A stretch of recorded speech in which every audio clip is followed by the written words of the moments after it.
Well, good evening. Good evening. Simon Pomeroy, Sue Graham. So what's this all about? Well, for the last few years I've been doing live feeds on the team Pallatrax, and it's gone really well. We discuss all and everything fishy. So we've eventually twisted my arm and we've eventually got to the stage where we're happy to be doing a live feed on our main page here every other week. I'll still carry on doing my live feeds with our family, Team Pallatrax, on the other weeks. So what's it going to be all about? Well, firstly, if I explain, if you don't know who I am, and I'm just like most folk, just a passionate angler, passionate about what I do. But I started, fished all my life, so 56, 57 this year, getting old, getting grey, getting haggard. Yeah, fished all my life all over the world, to be fair. Boats in Bermuda or boats back in the UK. Love my fly fishing. Love all aspects of fishing. For the last 25 years, I've been predominantly involved in your coarse and carp fishing.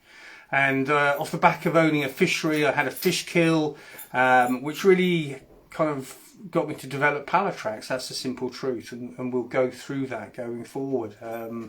And why I've developed everything. It doesn't all necessarily fit in with the modern narrative. A lot of it certainly doesn't, to be fair. But we can go through things like that. Sue's alongside me tonight. I will have other guests going forward over the weeks, months and years to come. One of the reasons Sue's very much involved with Pallatrax behind the scenes and in the front of the scenes as a non-exec director, but also she very much controls what we're doing in our marketing and how we're going to raise awareness. You know, we are classed as a disruptor by many in the trade because of where we are with Gripz hooks, you know, third design, genuine third design, and natural stones, our HMV baits. But we do certainly engage with a lot of, you know, anglers across the world. You know, whether it's fisheries like Top Cats in Thailand or the Carp Society in the UK, Le Puy in France, or just anglers. You know, we've got great anglers like Galen and Dan and Vince and Brendan and all these kind of people in Canada.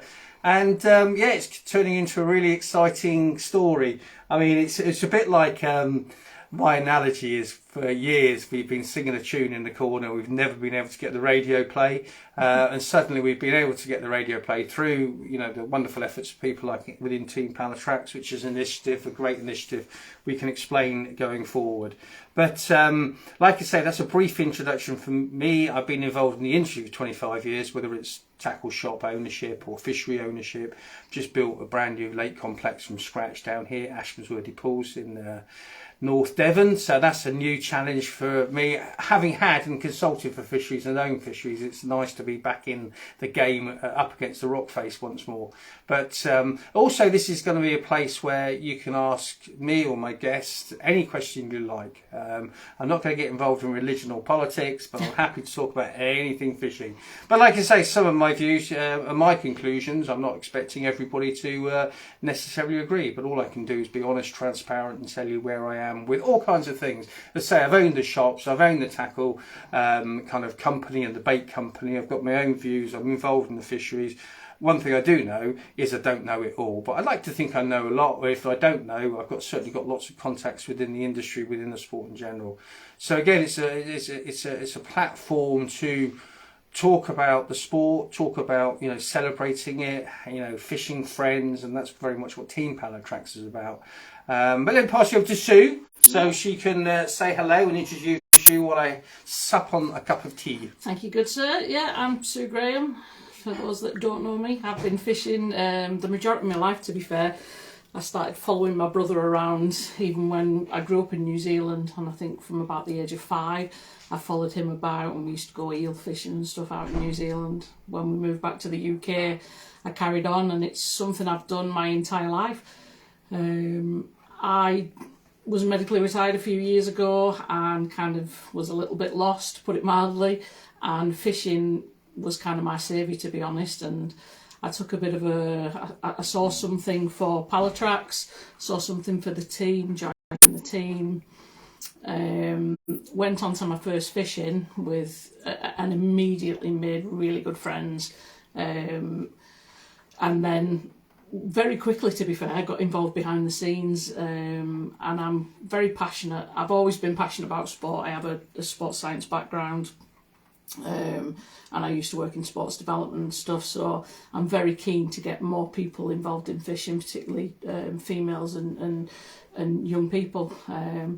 So when the opportunity came, I jumped at it with both feet, really, and not looked back. And I'm now doing a lot of work behind the scenes on the media and marketing and the ladies team initiative, and getting to fish some beautiful waters like here. So it's been amazing. I mean, I think for anybody to get involved with the trade, I can remember in the old days, I used to drive around on night shifts and think, drive past the tackle shop and think, I'd love to own a tackle shop, and and all those years ago, and then suddenly get involved in the industry. And we're just, like I say, we're just like all folk. We're just anglers. We've got passion for the sport. There's no egos, there's no arrogance. Like I say, there's different conclusions. But before I go any further, or we go any further, like I say, I'll be here with a guest. It could be Sue, or it could be someone else. We've got so many other contacts within the trade. But we always hold a raffle. So, if you do want to join the team, we do these all the time in the team as well. Lots of other competitions. But so tonight's raffle, I shall hold you up, and we're going to talk about just a couple of things tonight, because I say it's a bit of a learning curve for us, learning curve for you folk. But there's a bundle of the old Gripz hooks. Now, the Gripz are a genuine third design. If you don't know them, they are the real deal. And as I keep on saying, it's all about the point. Now, the points, I don't know if you're going to be able to see this. Let me hold that up, and hopefully you can see this. Oh, hang on a second. Oh yeah. You'll see it all goes horribly wrong. Everything, any technical thing I do, I don't even know where the camera is. But there we go. Yeah. So hopefully that picture, you'll see that where the point is, there is no barb, there is no barbless section, but basically what there is a series of minute groups. So that's why it is a genuine third design. It's all about the point. So the point is barbed, the point is barbed, or the point is barbless, or the point is Gripz. So for anybody who would like to win 5 packets, this is the straight points in 2, 4, 6, 8 and 10s. All you got to do is, I'm now going to tell Sue, or ask Sue, because I get very confused with this technical stuff. Basically, you need to hit the Pallatrax logo and go to the messenger wherever that appears. On most phones or computers, there's a little what looks a bit like a lightning bolt for messenger. If you click onto that and reply yes, then you'll be in. And before the end of the evening, Tinny will draw the raffle and we'll let you know who's won. It's just drawn at random from everybody that has said yes, and it's just something. It's always nice to have a little thing on the go. Just on that, just in case, because I know whenever we run a raffle on the main page, we immediately tend to get hit with scammers. So at no point will we ever say, please send us your bank details or follow this link. Whoever wins, we will ask you to private message us with your details, with your address, and we'll send them out to you. So. Yes, we hate trolls, we hate scammers, we just want to be dealing with nice people. Yes. So, where did it all start for me? And I'm not going to talk about my first 25 years of angling. I'm more than happy to do that, but like I say, I was just involved in angling. I've had some lovely boats. I used to live in Bermuda and all this kind of stuff. But I like Sue. Was medically retired from the police, and didn't know what to do. Other than the only thing I'd ever done, I joined the police at 16, was basically fish. So with my parents and my wife, we bought a fishery like you would do. Mad. And unfortunately, the second year I had a fish kill, which was still to this day, 20 odd years ago now, still is a scar on my history. Predominantly the reason why is because I was to blame, and one of the reasons was we were putting an inordinate amount of baits. Bait does not equal food. I then realised there's no regulatory set standard, and so hoofing in all kinds of stuff, and I basically compromised my water quality. And that's the reason I set up. Don't get me wrong, I'm not saying all bait is rubbish, far from it.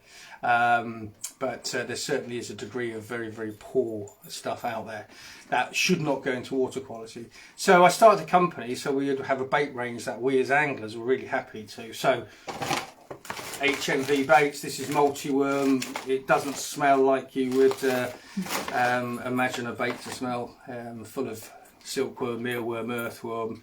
I personally fish on the squab shape. I don't fish on the round shape, but that's another story. Why about shapes? So we started off that with really looking at bringing in baits that worked as a fishery management tool, where I was happy that anglers were using, and benefiting because it was such a high quality, and my water quality was catered for, and then my I was looking after the biomass in general, and very much including the substrate life, which is something that's the building blocks of any fishery. It starts with all these minute invertebrate life forms and different things that live in the mud. Hence why I don't think anybody should. Well, I don't think we should be using lead because it's toxic. We shouldn't be certainly dropping it into that. So there's a whole plethora of stuff we'll be talking over. You know, like I say, to most, you know, we're a kind of a cult brand. Lots of people have kind of gravitated towards us because they realise there's no hidden agenda. They want to get involved. They find it exciting. At the very least, we had another string to the angling bow we have, and we're seeking to innovate. You know, we're very fortunate with the people I've got involved around. We've got some fantastic people pushing forward at all levels, and though we've been knocking around, like I said earlier, it's like we're this perhaps not, you know, but suddenly people are starting to see us. I think one of the things is, you know, there's a lot of things happening environmentally. A lot of fisheries are starting to be concerned about water quality. You know, lead we know is getting banned across Europe for all the reasons, especially off the back of the Echo report, which is something we'll chat about at some stage. But ultimately, all we want to do is support our sport, have fun, have friendship, create memories, use innovation, use good products that are responsible with the environment we fish within. It's a very kind of easy ring-fenced thing we're trying to do. And I will pass over to Sue because I'm going to let Sue just have a chat about another product we do. Being a bit of a trade whistleblower, some would call me, but one very famous angler called me a pariah, which is a social outcast, so I'm very proud of that. But when I researched line, we've ended up with actually using tennis string as fishing line because it's made out of the same product. But I'm going to pass you over to Sue while I sip some tea to have a bit of a chat about I'm that. hoping you can see this because we've got a bit of a time lag on the old computer. But this is Gamma. As Pom says, it's basically tennis string that's gone through an irradiation process and then is put back in to become fishing line. But basically, for its diameter, it is so much thinner than any other fishing line on the market because it is the only fishing line like this. It's all about the science. So it's also a lot more abrasion resistant. Because it's a much thinner line, it's also absolutely fantastic in terms of those people who like to cast a long way and say they need to use a tapered line. With this, you don't need to. You can literally just use it as it is, but it comes like that. And then we also have fluorocarbon line that we use for, you can use to make leaders with, depending on what you're fishing. You can use in your fly fishing. Great hook. Yeah. I mean, you know, fluorocarbon being that stiff element creates that kick, so it's a good product. But having it obviously irradiated, like Sue was saying, in essence, you know, you could say that the molecules go left to right on standard copolymers. What happens when it's become irradiated? And this is science. I've been to the factories out in America, and it's really clever stuff. Basically, it cross-plies the molecules. So in essence, your molecular structure becomes a fishnet. And so within that, it's very strong. It's very hard to cut through because of the abrasion resistance. It's the only people in the world doing it. I fished on it for donkey's years. I can't beat it. I know all the other companies, where it's bought. You cannot buy irradiated fishing line other than through Gamma Technologies. And so this is where we're kind of pushing the boundaries, aren't we? We're not conforming, you know, not because we're trying to be idiots or anti. We're trying to, like you say, blaze our own trail. Is there? Question everything, assume nothing. Is there a better way of doing something, isn't it? Yeah. I kind of look at it as, if you look back to, say, the British cycling team in the 90s, they looked at they were a long way behind the front of the curve, if you like. So they started looking at how do we improve, and the way they did it was to shave like 1% off each thing to get an improvement of 1% in the aerodynamics on a bike, on the aerodynamics on the equipment that they wore, everything like that. But when it was all put together, all of a sudden they were absolutely miles ahead of the curve, and suddenly we became really, really successful and were the world leaders for a long time. Obviously other people started copying, so people have caught up again. But for me, that's the way I equate it with Pallatrax. Everything is about pushing the boundaries and going and looking outside of the fishing industry for what's better, and how we can improve everything. And saying, like you described it to me, who says there can only be two kinds of hooks? There was barb, there was barbless. Who says that can be the only thing there can ever be? Which is why, which is why we've got Gripz. And it's caused us, so trying to innovate and being genuine, not putting profit as the overall rider, is actually quite shocking. I honestly believe that is the Stone. That's how we're quite well known, the good, the bad, and the ugly of the Stone fishing weights.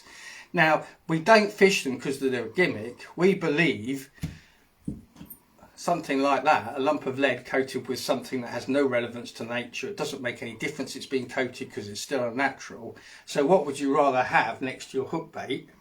Something natural or something totally alien? Especially when you dig down and deep dive into fish biology, you see how they sense things. When we kind of see things, and that's how we determine so many times. Yes, we might smell and we might feel, but we have the senses of a fish. And the fact is how they use their olfactory system, or they use chemoreceptors, or use hair gel bumps on their linear lines to sense. They feel things. They see, it's not about what we see, it's about what they sense.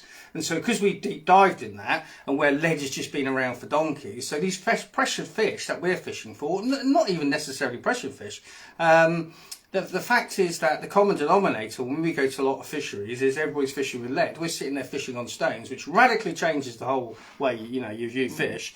And we're catching more fish, and why? The conclusion is, well, we've removed the largest common denominator that the fish can potentially associate with danger with something that's naturally occurring. We use it as a method feeder, we stain it with flavour. There's a whole rake of it. What you must never do, there's that, the man-made, there's that, the man-made feeder.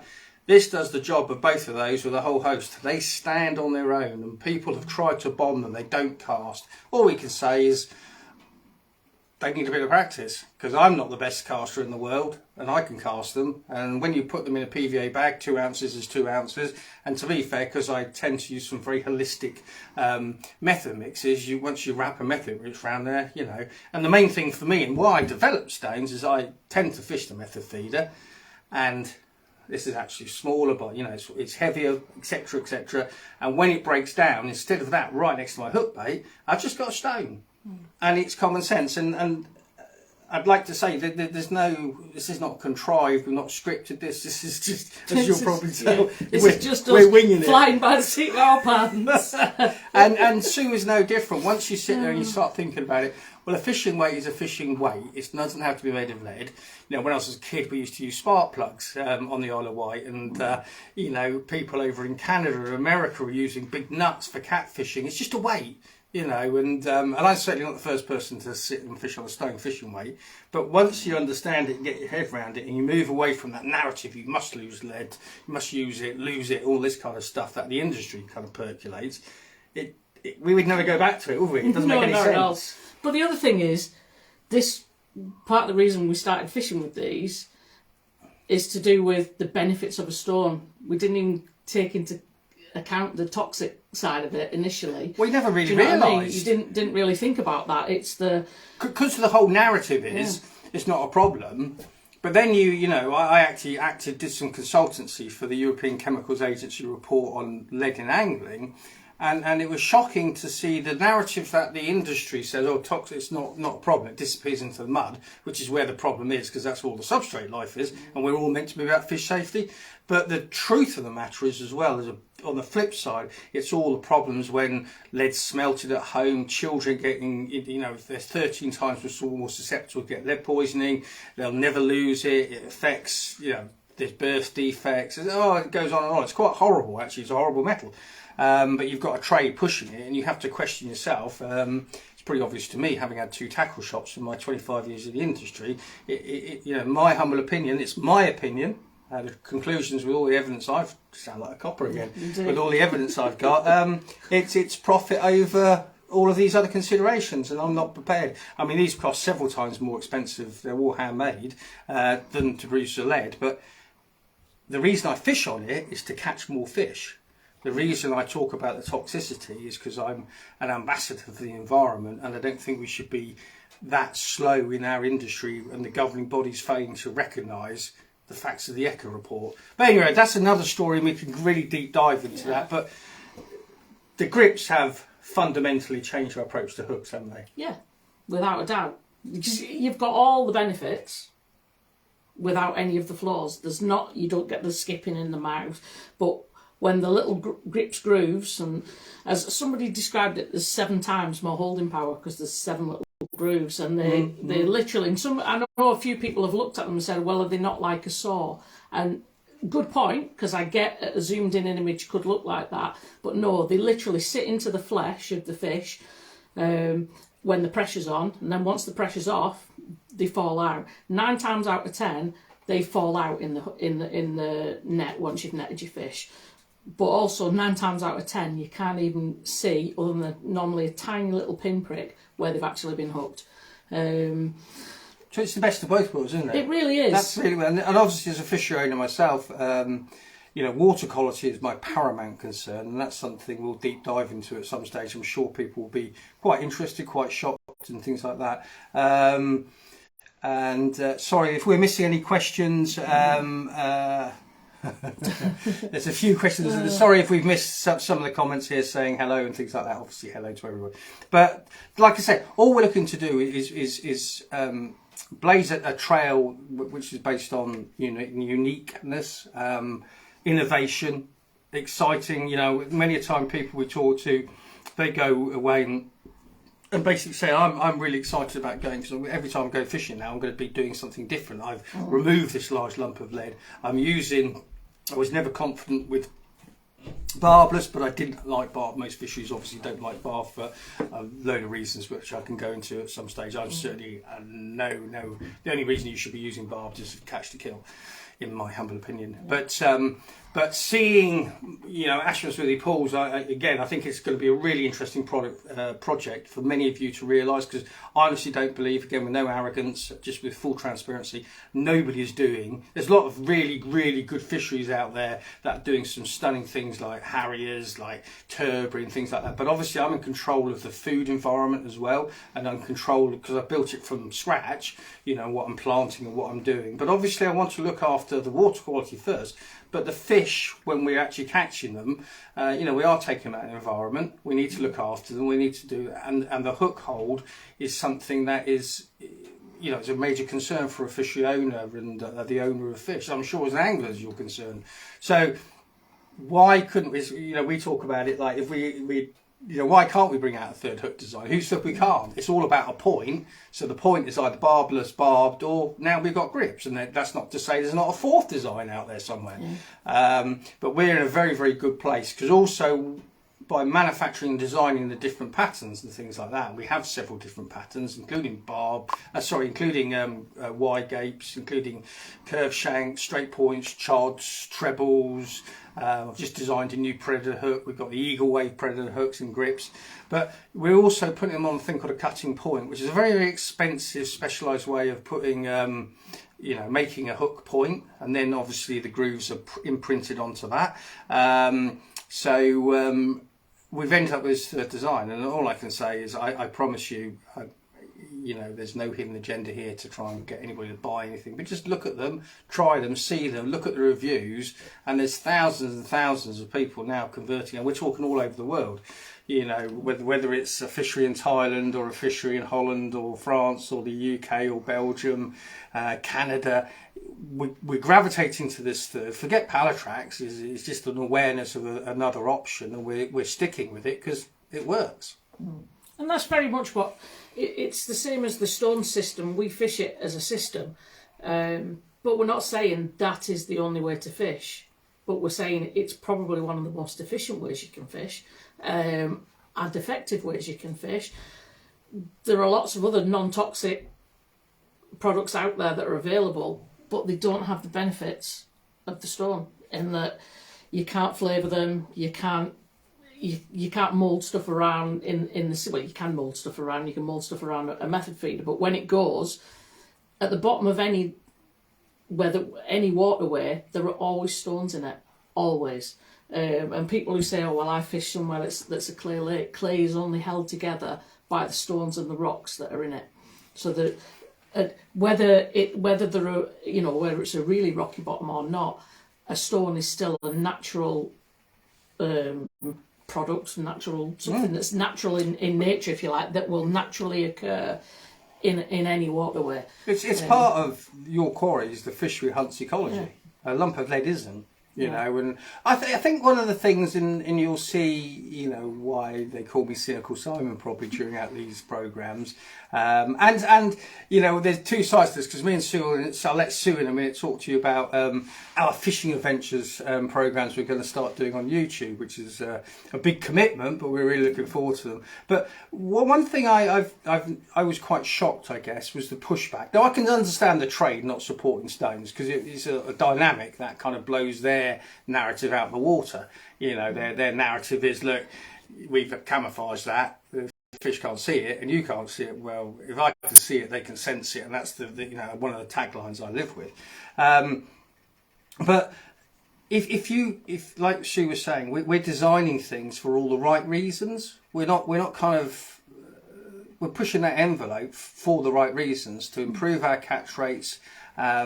And it's working. You know, we're designing systems, like Sue says, you don't necessarily have to, you know, I'd go fly fishing for carp. If we're just thinking for carp, I love my float fishing on double red maggot for tench.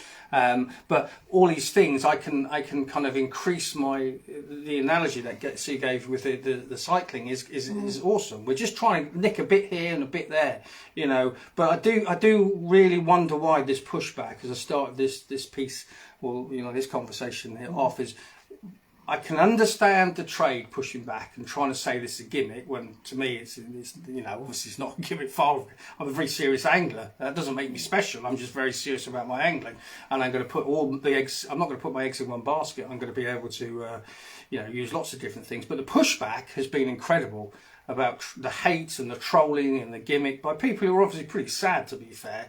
You know, whenever we've turned around and said, you know, we're fishing with these new hooks, you get these hate. I'm sure, you know, 99.999% of people here are nice, decent people. Yeah. Why there's this idiot factor out there in fishing is it's not the fishing I used to grow up in. But let's move on from that.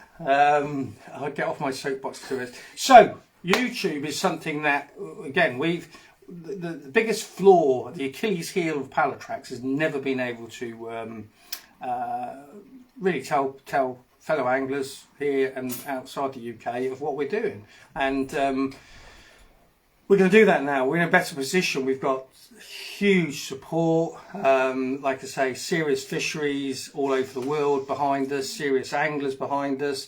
You know, our time is starting to emerge, and so we're just going to do these programs for two reasons. One, because we like to help our fellow anglers, and if we can bring something to add to your fishing, and every day's a school day for all of us, that's fantastic. But also give us you know, it's not going to be some big advert, here is a stone, you must fish on a stone. It's going to just be us going fishing, and you know, we could be mackerel fishing off the beach, or we could be fishing, you know, we were talking about doing a tour of Thailand at some stage, or a fishery out Tom's Creek out in Holland. They just bought 1,100 stones because they're going stones only. So there's lots of fisheries we're going to be going to. It's not just carp, it's tench, it's barbel, it's sea species. So Sue, I talk a lot, I'm sorry. You do. One thing we've talked about, like the way fishing's evolved and fishing programs have evolved. Now you don't get to see what really happens. It's all, it's very fake in a lot of respects. But also, most of us go fishing because we like to be out in nature, but also we want to catch fish. So it is literally going to be a case of we go somewhere, we go to a venue. Now initially we've kind of picked Horseshoe as going to be our first venue, like very iconic, obviously headquarters of the Carp Society, and it's going to be very much two friends going fishing. Yes, we will show you what we're doing and how we're doing it, but as Pom quite rightly says, it's not about selling products, it's about showing people that there's another way, but also doing a programme that is very much just about fishing. We're not going to do competitions and go off Thai boxing or anything. Well, you never know. Never say never, but it's going to be focused on what's important to everybody. And we're going to get to enjoy the scenery and nature and everything else, and hopefully you'll all get to see that. We'll obviously be doing various venues throughout not just this country, but a lot of other countries. You'll get a little bit of a taster if you go on to the YouTube channel. There's already a film that, to be fair, we kind of cobbled together from a load of different still images that we had and a couple of short videos to give you an idea of when we were at Carp in Belgium. We went there just to fish. We never actually thought about making a film. It was only after we left that we thought we really missed a trick there. We should have done it. So that's basically going to be what we do. As time goes on, we're going to get a lot more people involved, other team members. Obviously, we'll go fishing with, and we'll start doing challenges where we kind of say, right, I'll pick a venue. Pom won't know where it is. We'll turn up there, and we've got to decide how we're going to fish, and we're going to talk through things like that as well, because that's one thing. Fishing has become, to me, when I first started fishing, I followed my brother around. He showed me how to do everything. Other people on the bank told you what worked, and now things are very, very, it seems very secretive, and people don't want to tell anybody when they're doing well. I don't think it's just that. I think it's the fact that, you know, modern fishing has turned into carp fishing. We don't have the clubs and things like that. And when you go carp fishing, you're like in that almost an isolated space because you've got quite big swims and things like that. And we want to go back to the days when we were kids, when we had clubs, and that's what Team Pallatrax is. Team Pallatrax is an angling club where we all help each other get together. So I just want to ask, we are probably missing some questions, but this is our first time. We do apologise. Andy Croston saying, what we do see is accuracy being of paramount importance. Casting different shapes out is going to be anything but accurate unless you're using a baiting pole. So if I can just come back to that, Andy, because that is a narrative that circulates, it is actually not true. The way we, don't compare like for like, apples to pears kind of thing. A stone is its own beast. So, for example, that stone there, hopefully you can see that, the shape of that stone, that's about 2 ounces. You will be able to cast that extremely accurately. The majority of them are very streamlined, but we also do them, so that will be a distance, and you'll be able to cast that just as accurately as you can cast your standard lead or non-toxic option. But obviously, it's got your man-made's got none of the benefits that I've tried to explain. So don't be fooled by those who say you can't cast, because they can cast accurately. But what you can remember, there's a plethora of different shapes. So if we're fishing a steep bank, for example, or in a river where we want the water to go over the top of the weight, we'd use a flat one. And no, of course you wouldn't use that. It's a bit like, it's no different than a lead, is there? There's different shaped leads. There's gripper ones and there's torpedo ones. You'd use a torpedo, no doubt. I haven't used for lead for donkey's years. For distance, use a gripper one to fish on a thing. So you don't get drawn into a narrative that they don't cast, because they do. And we're going to really, really well. We know they do. But also don't forget, if I was just to say it's the world's best method feeder, well, that doesn't look very good casting, but once you make a ball of method around it, it's irrelevant. Stick it into a PVA bag, it's irrelevant. Take it out on a bait boat. We sell them up to 10 ounces into Europe because people just trundle them out on a bait boat. Oh, got to talk to you about bait boat. Just remember. So don't believe that they don't cast, because there will be shapes there that cast. There will be shapes there that hold onto ledges. There will be shapes that really fit into the area you're fishing. You've got to remember, don't make a comparison and don't just dismiss them because somebody out there has said they don't cast, because they do cast. And those people who are saying that have to have an agenda, because they do cast. I can remember one well-known angler hitting a clip at 165 yards on a round stone, and he couldn't say anything about it because he was associated with another brand. They cast. That's just a simple fact. And those people who don't either have an agenda or have never used them, and haven't realised that you select the shape for the style of fishing you're doing. Hopefully that makes sense. The other thing, just to add to that, when you wrap a stone, which is the way we tend to fish, you make it into a ball. Cannonballs are round for a reason. They fire a long way, and that's no different. In that respect, it becomes actually more aerodynamic than a weight inside a PVA bag, which is not aerodynamic at all. It becomes like a parachute. So it's horses for courses, but if I can cast 100 yards and I'm not the best caster in the world, then somebody who's a really good caster can. But to be honest, for me, distance isn't the important thing, it's accuracy. And I can cast those accurately, just as accurate, in fact, more accurate if I'm honest, than I used to be able to cast another form of weight within a PVA bag.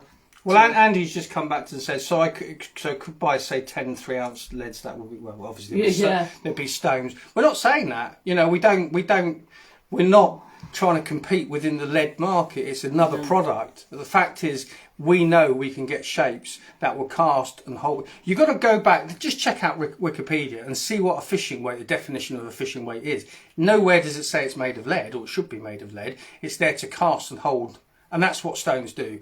And they then give you this whole rake of benefits that if you're chucking out 3-ounce leads and they're going through the air, huge velocity into the water, plugging in, that's just one problem we've found. And we're going to show you that. We're doing loads of underwater footage, real warts and all, stuff like that. But like I say, if they're not for you, it's not a problem, But all I will say is you're missing, it revolutionised not just the way I fish, but it revolutionised the way I looked at fish, because I then started to research fish, their biology and how they sense things. If you want to sit with a great big lump of man-made next to your hook bait and believe that's fine, that's fine. I would look at the toxicity as an ambassador to the environment, but for us it's not fine. That sat next to it, and people believing the fish can't see it are missing the whole point. And because it's not a narrative put out there by the industry, because they won't want to put that out, the fact is the fish sense it, like a bat senses, like, so many examples I can give you. But like I say, Andy, if it's not for you, it's not for you. I've got no problem with it. We've drawn those conclusions. There's thousands of people that are using them to great success. That's growing. Last year was an incredible growth year for Pallatrax and awareness of stones. Because once you get into it, you realise, well, actually, right, there's stones and method feeders, and it's great that Wolf have just brought out a non-toxic, but it's still man-made, so it doesn't make any difference to me. Man-made's man-made. I can use something that's natural, that's going to do the job, and so much better. My opinion, but not just my opinion. There's thousands of us like that. But like I say, Andy, if it's not for you, fair enough, mate. No problems. Is there any question? I don't know how we can go up and down. We're trying to do this, cobble it all together. Let's just say, and just like I think here, lots of people say, like Beanie's just said, she's a team member saying about, there is different weights for different, different leads and man-mades for different applications. But like I say, it's not for everybody.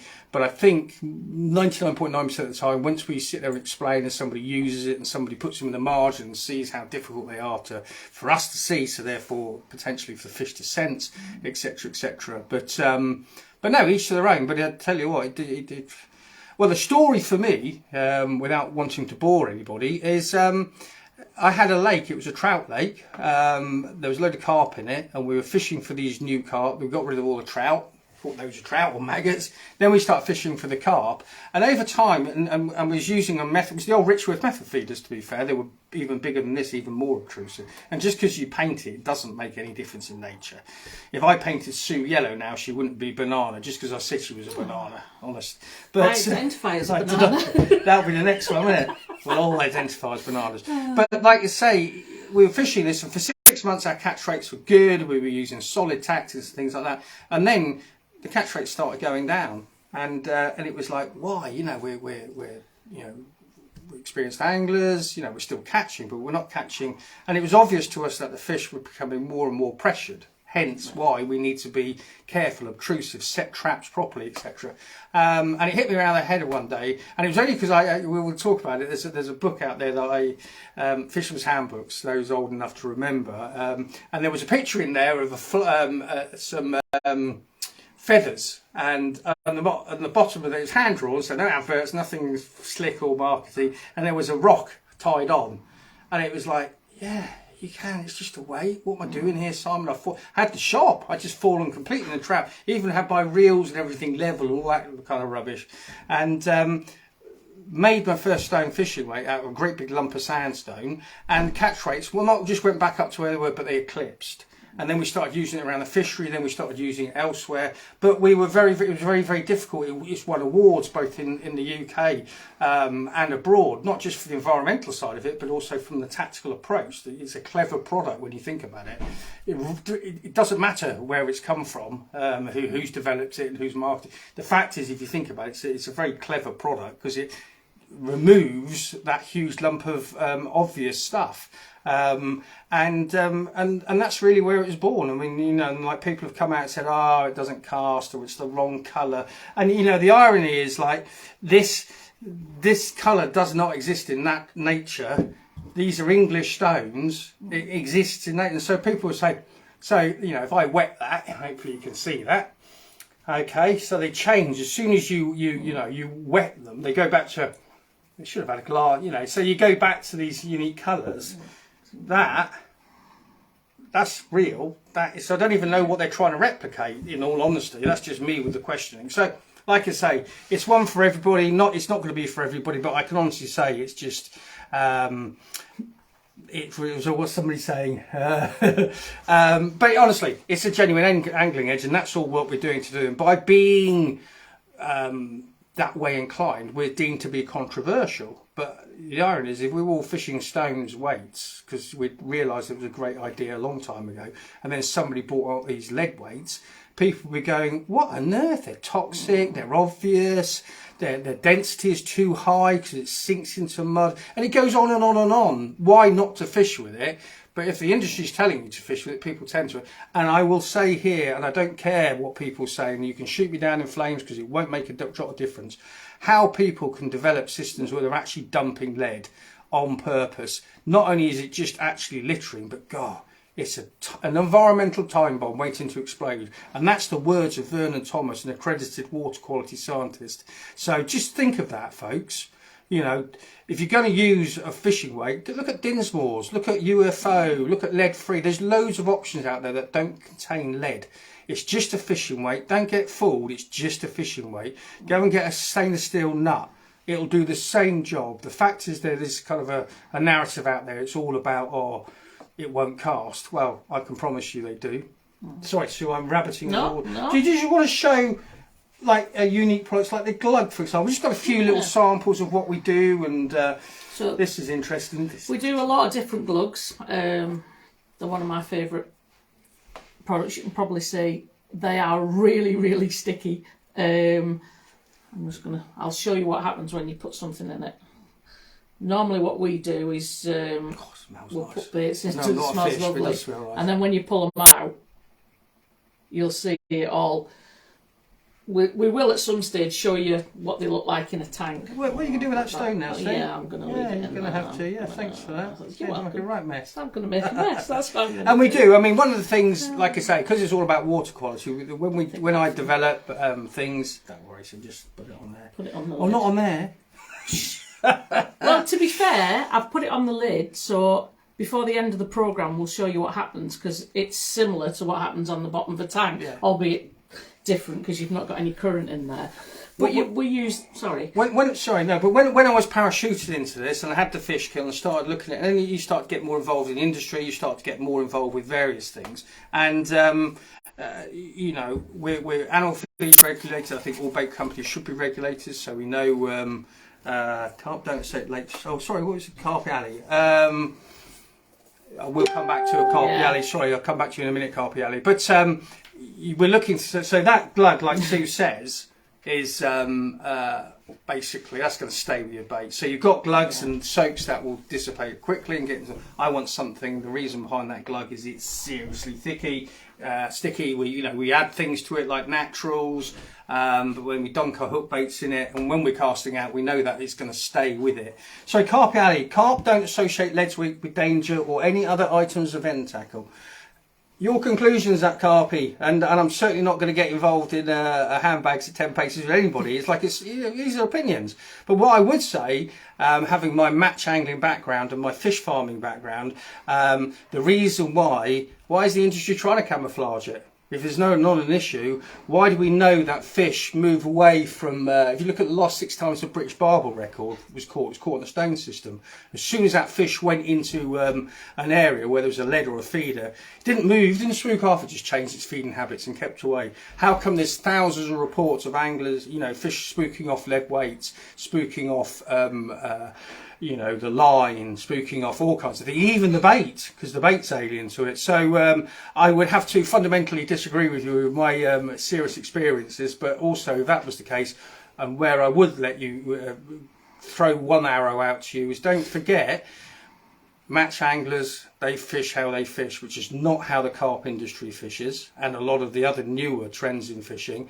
They make things unobtrusive to get more bites, to catch more fish. So like I say, don't believe me, it's not a problem. We have no problem. We're not here to tell you you're right or wrong. All we can say is these are the conclusions we've drawn, and I would fundamentally disagree with you, no through any arrogance or anything like that. It's just that the evidence is there to support, especially if you look into fish biology, study fish biology, and learn not from YouTube or what the magazines are telling you, learn from real facts. And we're very comfortable where we are. We know fish spook off man-made. Any fish farmer will tell you that, who's worth their salt. So no controversy for me, but that's the saying. It's not for you. It's never going to be a problem for us. Just don't dump them. Just don't dump them. Wayne's saying, put a metal spoon in your mouth, you can taste that. Very true. Well, Eddie Wells is saying carp don't swim along and go, oh, look, a lead there. It must be a rig round here. I'm sorry, Eddie, you're missing the point somewhat. We're talking about something, you're making a massive assumption by that. We knew we were going to get some comments like that, and we're prepared, and we will just give you the transparent answer. If you study fish biology, it's not about what you see, not about what you think. You're not a fish. If you talk to fish farmers, as you talk to fishery scientists, fish are very, very aware of their environment. It's not about what you see, it's about what they sense. If they sense something alien within their environment, they have every right to believe that's potentially a danger. What I would say, and I know I'm sorry, Sue, I'm over here. That's okay. This is my kind of bag. Is tell me why then, if that's the case, all these huge fish that live in these lakes within this country hardly ever get caught. That's a serious question you should ask yourself. And they don't get caught because they're clever. And people who say fish are thick really haven't studied fish biology. It's not about humanising a fish, it's about something different. But like I say, your opinions, and you're entitled to them, it's not a problem. But what I would be very, very cautious of listening to historic assumptions that are based on old wives' tales, to be quite honest. Fish are very, very wary, and that's why they're very, very difficult to catch, full stop. Especially when you look at some of the modern trends of slack lining, poor bite detection, things like that. But who am I? I'm nobly just an angler like yourselves, and if you don't want to draw the same conclusions, never going to be a problem with me. Like I will always say though, just don't dump toxic lead into the substrate where all the life forms that focus on the fish's well-being are born. Yeah, and we're also not saying you will never catch a fish on a non-stone weight, because you will. What we're saying is, by using stone weights, we think you're going to catch more fish, because that's what we've found. So, well, we honestly believe you'll catch more fish, because we're just like everybody else. We're just normal anglers. Yes, I own a bait company, but I don't. The way I've designed my bait, which we'll go into much more detail over the coming weeks, is I don't use a lot of bait. I'll be the first probably bait company that said don't buy much of my bait. It's like Fairy Up Liquid. It's really HMV. It's designed to be an all-encompassing food source where it doesn't just feed the fish, but it feeds the biomass. And I don't believe anybody else has ever done what we're doing, and it will become apparent with my new lakes here at Ashman's Ready Pools, because there's a whole new initiative. Anything in there? we're missing. But like I say, we're not trying to be controversial. All I would say is just look at us and listen to us with open ears and eyes, and you make your own decisions. But we're very, very comfortable that we've gone down a totally different route than the industry. The industry doesn't seem to have recognised a lot of things that me and people that I'm involved with, especially within fish farming and fishery management. That's nothing to do with angling, and those elements they really do impact within angling tactical approaches. And the fact is that the reason these big carp or big barbel or big fish in general, the reason we're catching so many is simply because we're able to trick them by having a totally different dynamic to our terminal tackle compared to everybody else. Yeah. So we're a bit of a David and Goliath, but David did beat Goliath with a stone. It's also that, like when we talk about the kickback that has come from people, to me it's a bit, whenever there's innovation in any area of life, there's always a kickback because somebody else is going to have the nose potentially put out of joint, or is going to reduce the... That's why, when there's a new super duper washing machine, initially it was all bought out. It's just life and it's just business. Yeah. If somebody comes along and says, look, I think this is better and I've got all these reasons to make it better, and it's also better for the environment as well as the consumer, people who are selling the old will go... They're not going to go, oh yeah, that's a good idea, you want to get on all that. So you can see why companies have never... The irony, I suppose, is they've never been able to bomb us and prove us wrong, because we've never been wrong. They just ignore us and we've stayed hidden. But in all honesty, social media, Team Pallatrax, which is just a brilliant family community initiative, we've been able to get a story out, a narrative out, and then it's down to others just to make their decisions. If you want to ignore it, fine. If you want to catch more fish and you want to be, responsible how you fish, I don't, there's areas I'm certainly very concerned about, the dumping of lead. The fact is there's bait out there that is actually toxic for water and fish. They're just lures and people are hoofing them in.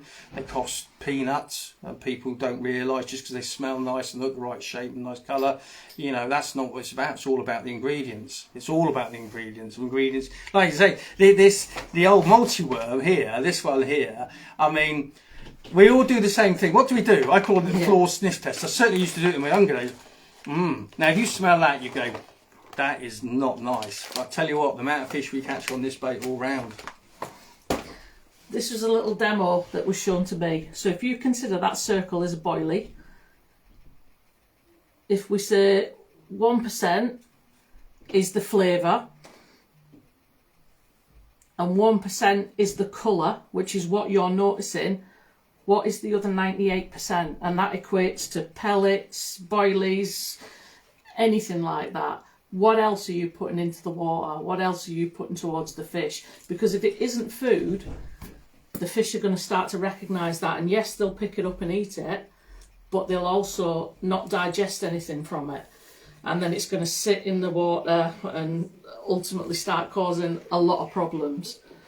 And any fishery farmer, any fishery owner should tell you the most important thing when it comes to fish safety is their water quality, their environment. So that's the first thing.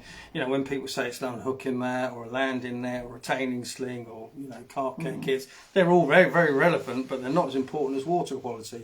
And that's unfortunately the problem. I dealt with a fishery recently that we worked over an 18-month period. 12 million boilies have gone into it.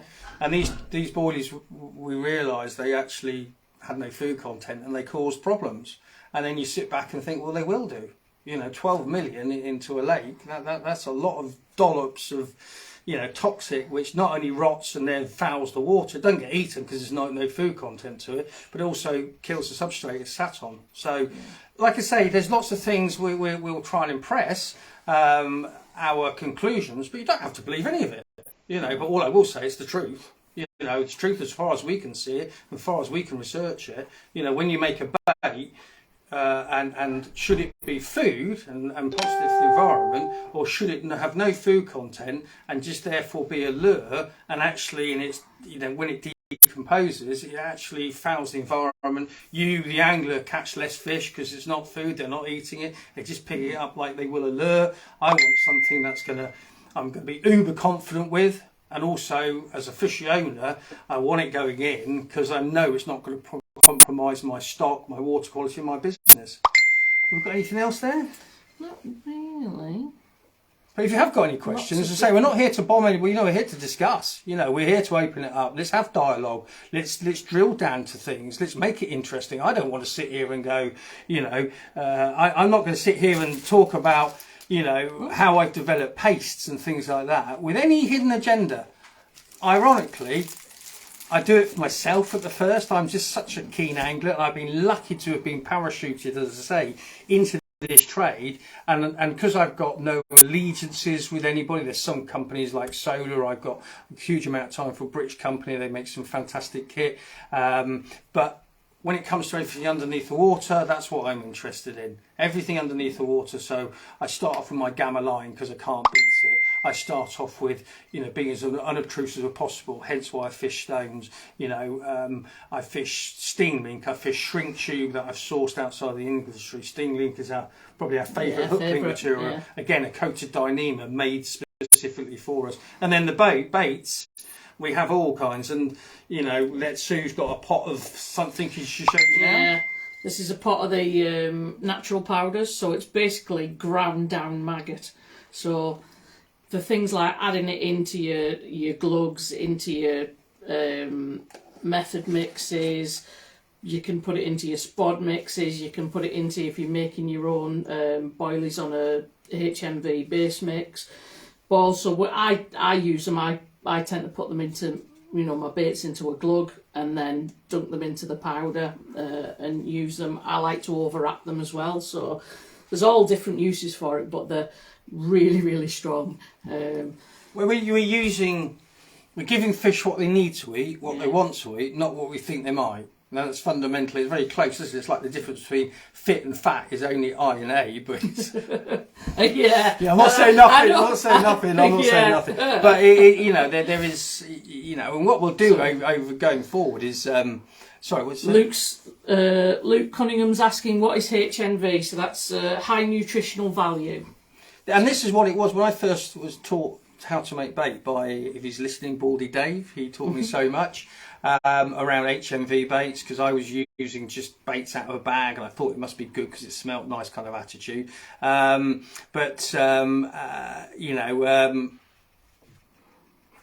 Sorry, I've read something. That's the trouble. I'm watching something. What was I saying? I've lost my thread. Baldy Dave. Oh, Baldy Dave. So, and back in the day, if you look at what was happening, they were trying to create these high nutritional value, high protein, very, very high quality baits. Now, obviously, unless it had a skin on it, the smaller fish would attack it. It would just dissolve in water, especially warm water. So obviously that's when skins came on, and it was never meant to be where it is now. It's just submerged over 30 years to where we are now, 30 years plus.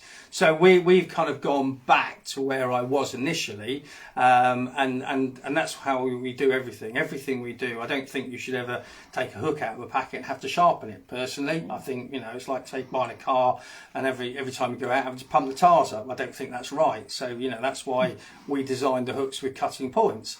And so we just try to do as best we can. We, like I say, we're a bit of a thorn in the side to some people, but that's just business, I'm afraid. It's not fishing. What we are trying to do is actually improve everything we're doing, isn't it? It is. And the other thing we're trying to do is, I'll be honest, when I used to carp fish when I was younger, I never for once thought about what went into a boilie, what made a boilie up.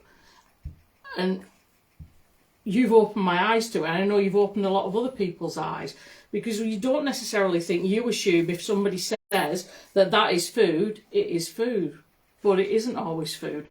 I think there's that connection, isn't there? There's the belief that bait in modern coarse fishing, bait equals food. Yeah. And therefore everybody, I saw a post the other day of fishery saying, come to my fishery, fish it for free, pile in as much bait as you possibly as you can. Yeah. Now, which is quite a naive thing, because you don't want to put too much in, because you know, the biomass might not be able to deal with it, but then you don't know what it is. You know, if it's in a bag, you should be able to go to any manufacturer, I personally believe, and make sure that the bait's animal feed regulated, and you are confident that it's going to be a positive for you as an angler, so you're spending money, you know, fairly as such, but also it's not going to have a negative impact into the environment.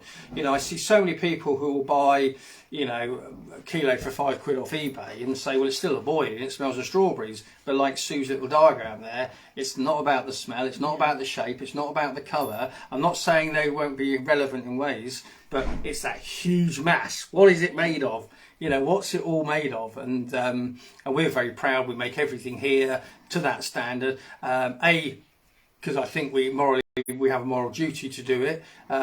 B, because it's going to go into my own lakes and I want it to be benefit. And C, whenever I go fishing, I want to be confident that the bait I've made is the best I can possibly make. There's a load of other variables that will stop me catching fish on the day. But then I think I adapt quickly. One quick story is I love fly fishing for carp. And I can always remember once, you know, I'm not showing off, this was just a fact. I had 27, me and my wife Tinny, she was up there catapulting on our mould lakes, and I had 27 fish, carp, only about 13, 14, not that into size, but they were nice scrappers on a 7-8 carp rod. And I'm walking down the bank and the bloke said to me, oh, you've had some fish then? And I said, well, yeah, to be honest, I've had a great day's fishing, it was 3.5 hours up there, 27 fish. He turned around to me and said, that's not carp fishing. And I thought, you know, and that's where I am. I think, you know, you can go and catch carp with all kinds of different, you know, tactical approaches, and that's what we do, don't we? We don't just sit on the deck. Yeah, and I think we obviously get pushback, and we're getting pushback on here tonight, which we knew would happen, and we want to open those discussions up to people. And I think one thing that can frustrate other areas of the industry is we're openly saying, you don't need to pile loads of bait in. We don't want you to, because the fish can only eat so much.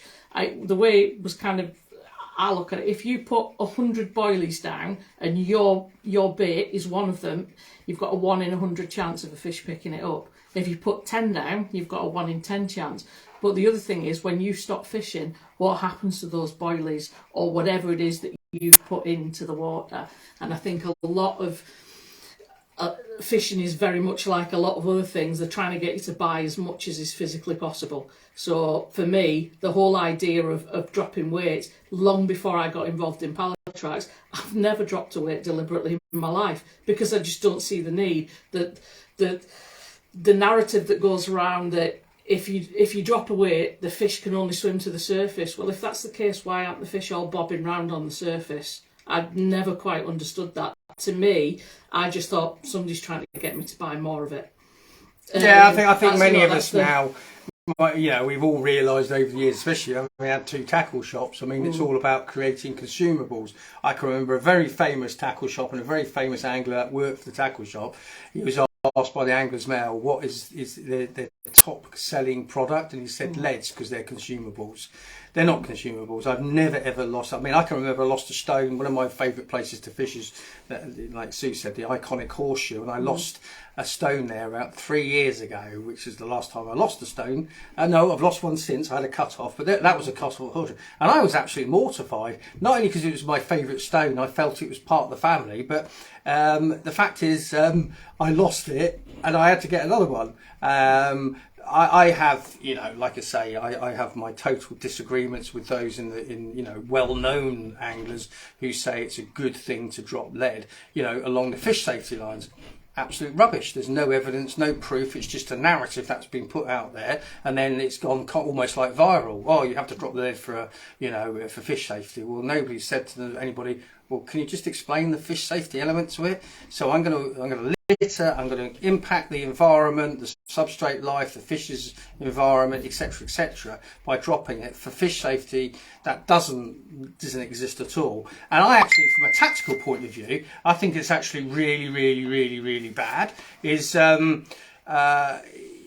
when you're playing a fish and you've got a weight and it's actually giving some hold to the hook Yeah, so you're playing a fish, and that weight is actually, if you get a bit of slack line, you've still got an ounce, 2 ounces, 3 ounces, whatever, holding the hook into position. You suddenly release that, you have nothing to hold it. And I think a lot of people bump fish, having dropped, because the fish can create slack line, and if they're on barbless, you wouldn't happen if you're on Gripz, but if you're on barbless, I mean, potentially the fish can shake and lose it. So again, it's a matter of debate, and I think it should be debated. You know, I think it should be put out there. You know, why are we doing things that are compromising the environment we fish within when we're actually all meant to be protecting it? And I've spoken to people like the Angling Trust and things like the Environment Agency, and they've just tended to ignore, well, they just ignore me, you know, when we know now it's thousands of tonnes across Europe, and places like Catalonia and Holland and etc. are banning lead. The UK, yet again, does the same thing, I suppose, but there we go. Yes. So basically, that's what we're going to be rabbiting around. I'm going to be here every other week. Hopefully, you'll carry on joining us. I'll have lots of guests. I know unfortunately I've done my normal blah, but yeah. But just going back to what we're going to do on these fishing programs, we're really excited actually. Yeah. Because we're going to challenge ourselves. You know, we don't pretend to be superstar anglers. We just, like everybody else, should Just be. anglers. We just enjoy it for what it is. Yes, we have that advantage of the support of the bait and tackle company. But like I say, I think I fish very realistic. The only thing I take a lot of when I go fishing is I've got a ground bait which I use as a method mix. I use as a maggot and daphnia, and I will take a lot of that with me. I do nick a bit of that out of the warehouse. But outside of that, I don't use a lot of bait. You know, like I say, the potency of I know there's some different thoughts there, Dave Rother, and things like that, but the potency of our bait is that it's just a parcel of food, and so the fish recognise it as food. I'm using different attractants than anybody else, you know, especially within the naturals. You know, we pack as much as it's not all about profit, it's about performance and things like that. So I don't know if we're missing carp, something more than about 14%.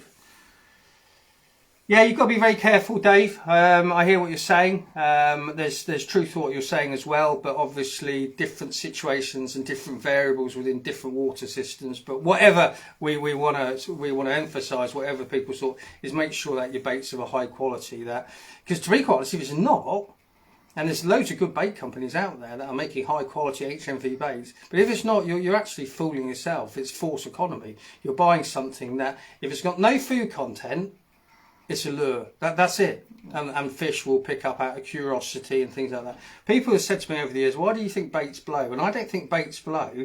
I think the fact is that fish ultimately will, and this is, I can't talk other than from a common sense and the science behind it. Fish, you know, so you'll turn up to a venue, lots of fish are getting caught on bait X, and then it slowly moves away and drops and drops and drops. Is it not because it's not food, and the fish just start to recognise it's not food? You know, they're curious at the start, they go in, they try it, and they learn individually. Every fish can be an individual. So, are we all right on there? Yeah, and a lot of what we're trying to do is get you to think about what you're doing on the bank, and get you to think about, is there another option? We're not saying it's the only way, but we're saying think about what you're doing. Is there a better way out there? Is there a better way for you? Oh, it's Rob the Bear just popped in. Hi Rob, how you doing, mate? Rob? What's your hair like? Yeah, long time no see. But no, Sue's right. You know, well, like I say, we don't ever have to come on here again. You don't have to have a listen. But like I said, there's no agenda. You know, we're just here for a chat. It's like sitting in the clubhouse. I mean, like we did back in Repton in my days, my formative years. And we used to sit around. We used to talk fishing. You know, we listened to the more experienced to what they had to say. We made our own decisions ultimately. But the old school approach to fishing is so different than the modern way of fishing. And I think if we went back there, that's why I always say to people, just go onto eBay and buy the Angler's Handbook.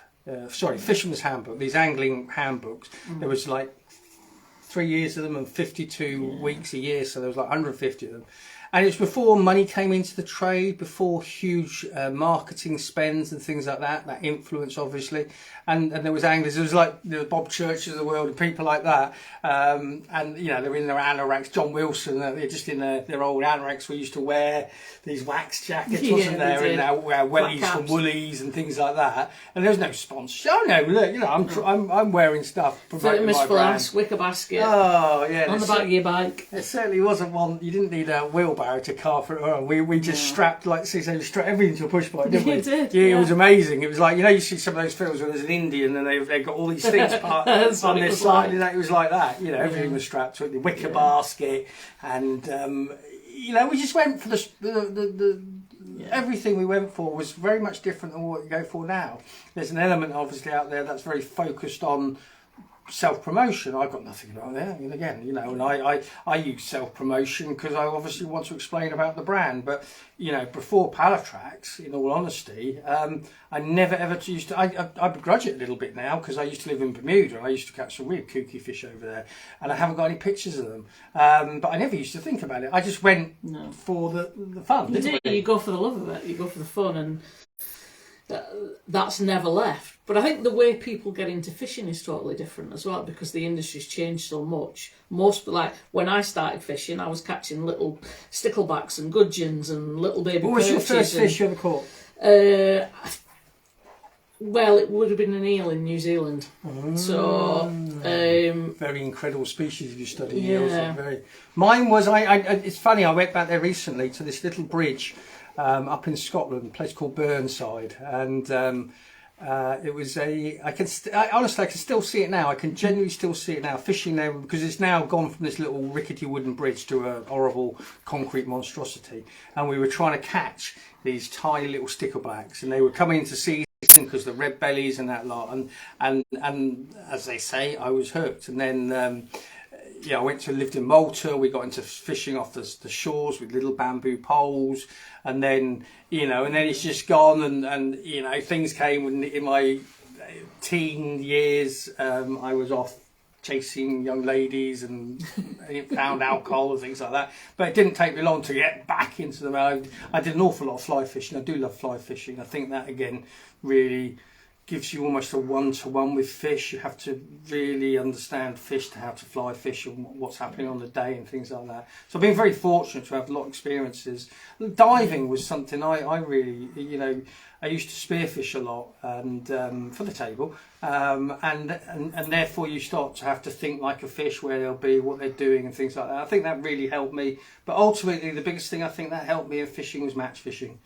Realising, the match angler does not go with one bait. They have a selection. They don't just go with one tactic. They're very accurate. They're very, all these things, and they've got to be a good match angler. You have to catch more than everybody else, and more and bigger. And so, if we were to all replicate that kind of, I suppose, instinct, we would all be better anglers. Just don't believe, or just question some of the narratives.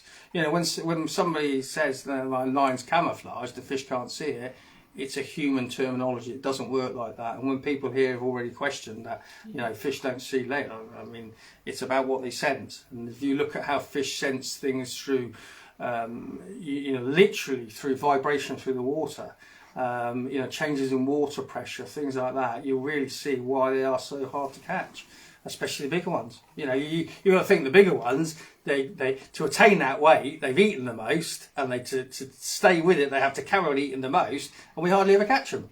Why is that then? Like me. I catch you with a donut. You catch me with a bit of bacon slice. What size stones did you use with that spear pond? I tell you what, it was the old slingshot spear in Bermuda, and I can remember once. I used to longline for shark out there, so there's lots of shark out there, and that's an interesting way of you go out, you set your traps, and come back the next day, next morning first light, and all your big boys would be sunk down, so you knew you had.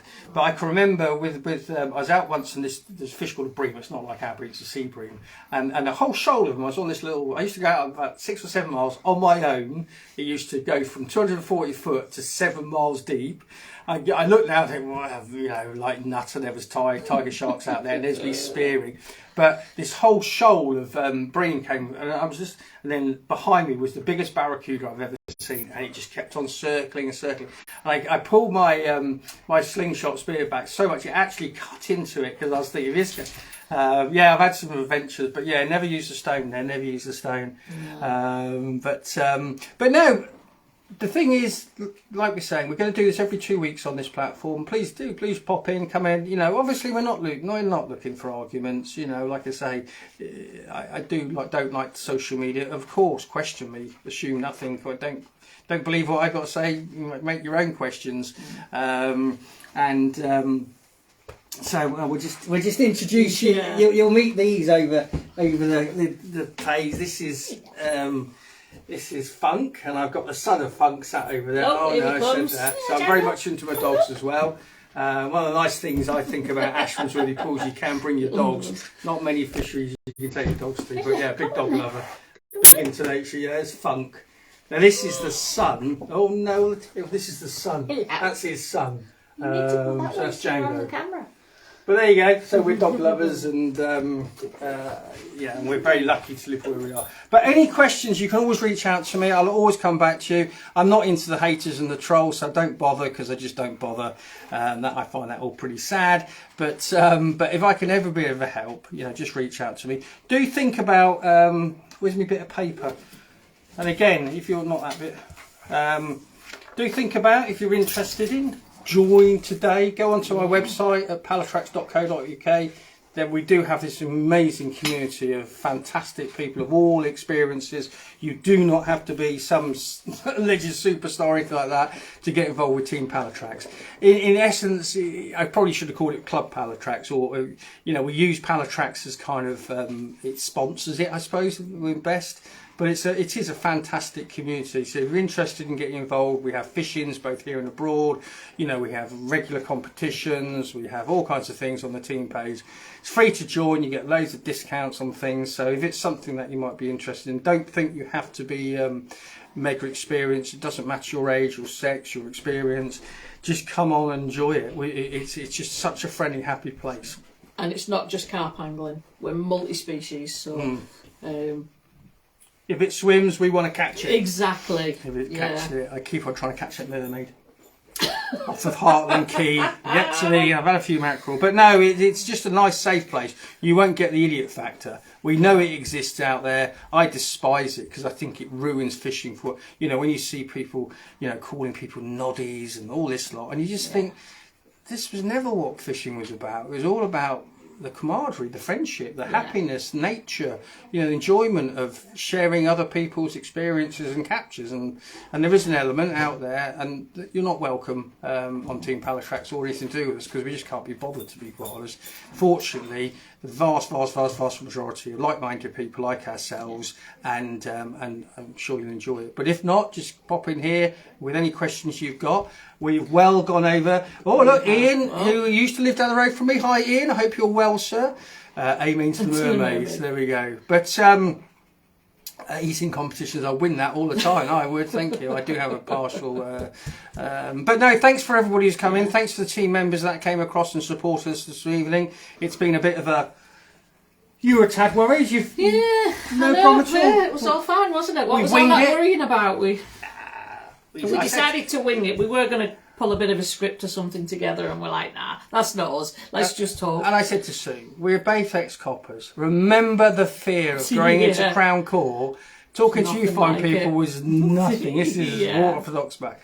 But hopefully, you know, like I say, I'll really drill down to things. People questions, send me questions. I'll make sure they're on the feeds, and I'd like to think it's going to be very interesting. You know, just move away from the controversy. Like I say, if you're not interested in what we do or how we do it, but I'm sure people will be very interested in how I've basically created this beautiful fishery of 3 intimate pools in a boggy old hillside down here from nothing, and where we are now, we've just opened it up, So check out Ashmansworthy Pools if you're interested in some fine fishing down in North Devon. But I've started from nothing. It's fully, you know, I've really worked hard. It's there to cover its costs. It's not some big money machine.